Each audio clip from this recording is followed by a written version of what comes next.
Halo para karnivora, bersama Rina di sini. Gimana kabar kalian semua? Lancar? Kembali lagi di channelnya Tuyul Movie, tempat dimana review film yang akurat, tajam, dan terpercaya.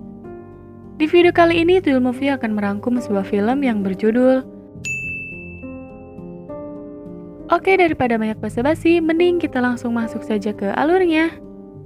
Tapi sebelum lanjut, bagi kalian yang belum subscribe, mending subscribe terlebih dahulu ya. Dan jangan lupa nyalakan lonceng notifikasinya supaya kalian jadi orang pertama ketika Tuyul Movie upload video baru. Kuy, kita putar dulu intronya.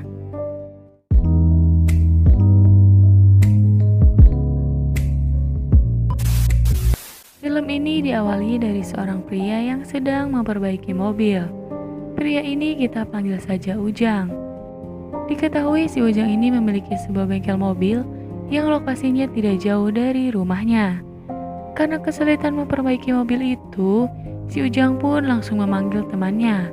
Tetapi saat dipanggil, temannya tidak kunjung datang. Yang ternyata temannya itu lagi enak-enak dengan istri si Ujang.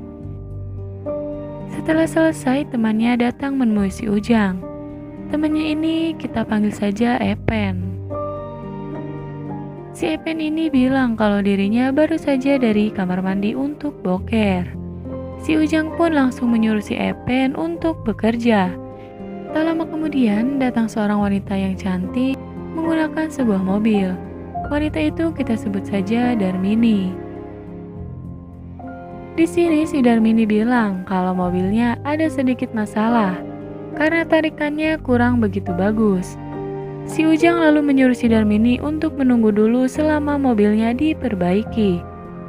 Tetapi sepertinya si Epen dan si Ujang sangat penasaran dengan si Darmini, karena sepertinya mereka pernah bertemu dengan si Darmini.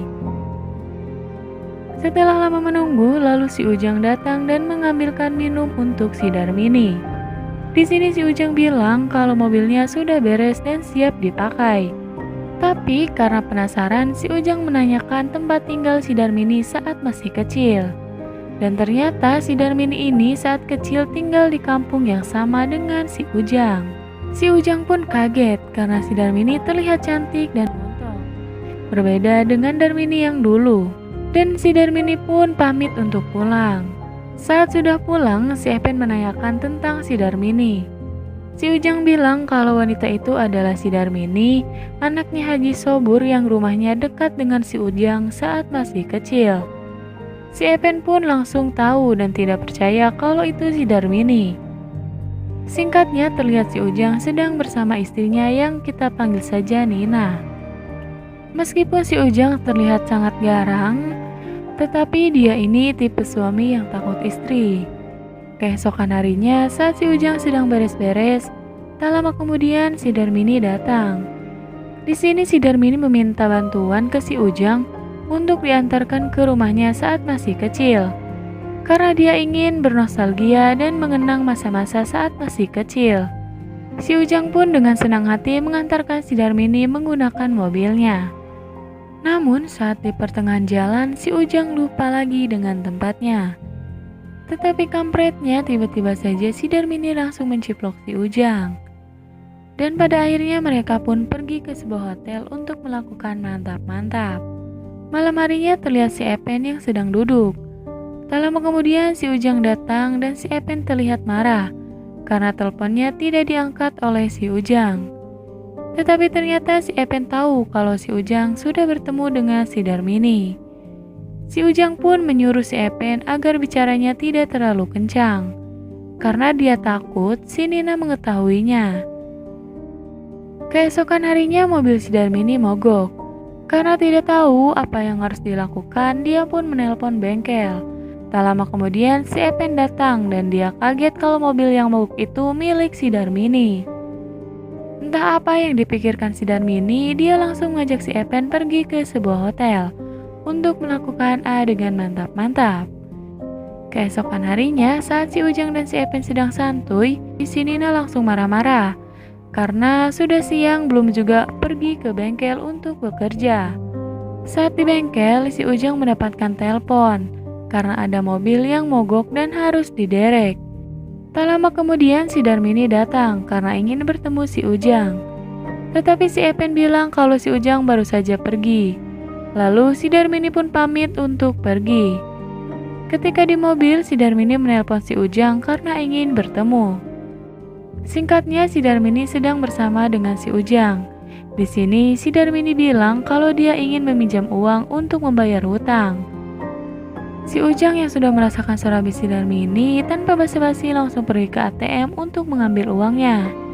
Setelah mengambil uang, si Ujang lalu bertemu lagi dengan si Darmini untuk memberikan uang tersebut. Tapi si Darmini takut kalau si Ujang tidak percaya. Dia pun menyuruh si Ujang untuk mengantarkan uang tersebut kepada temannya. Singkat cerita, si Ujang langsung pergi ke rumah teman si Darmini, yang tidak kalah cantiknya dengan si Darmini. Si Ujang pun disuruh untuk masuk terlebih dahulu. Di sini si Ujang bilang kalau dia disuruh si Darmini untuk mengantarkan uang ini. Tetapi kampretnya wanita ini terus saja memperhatikan badan si Ujang yang six-pack. Karena sudah sangat sange dan digoda oleh syaitan yang terkutuk, mereka pun melakukan adegan mantap-mantap. Keesokan harinya setelah kejadian itu, terlihat si Ujang yang tidak tenang. Karena terus saja memikirkan uang yang dipinjam oleh si Darmini. Ditambah lagi si Ujang mendapatkan telepon dari si Darmini yang mengajaknya untuk bertemu. Di sisi lain terlihat si Nina yang sedang membersihkan meja. Tiba-tiba si Epen datang dan tanpa basa-basi langsung mengajak si Nina untuk mantap-mantap. Tetapi si Nina sempat menolaknya karena takut si Ujang datang. Si Epen lalu bilang kalau si Ujang sedang pergi keluar. Berhubung suasana sudah aman, mereka pun langsung melakukannya. Di sisi lain, si Ujang bertemu dengan si Darmini. Di sini, si Darmini berniat ingin meminjam uang lagi. Tetapi si Ujang sangat bingung karena uang yang dipinjam si Darmini sangat banyak. Si Ujang yang tidak bisa menolaknya langsung pergi ke ATM dengan perasaan yang gelisah. Besoknya, terlihat si Ujang yang sedang mengobrol dengan si Epen. Tetapi tiba-tiba saja si Nina datang dan langsung marah-marah pada si Ujang. Karena si Nina tahu kalau uang di ATM-nya sudah habis. Si Ujang hanya terdiam kaku dan tak berdaya. Dan akhirnya film pun selesai.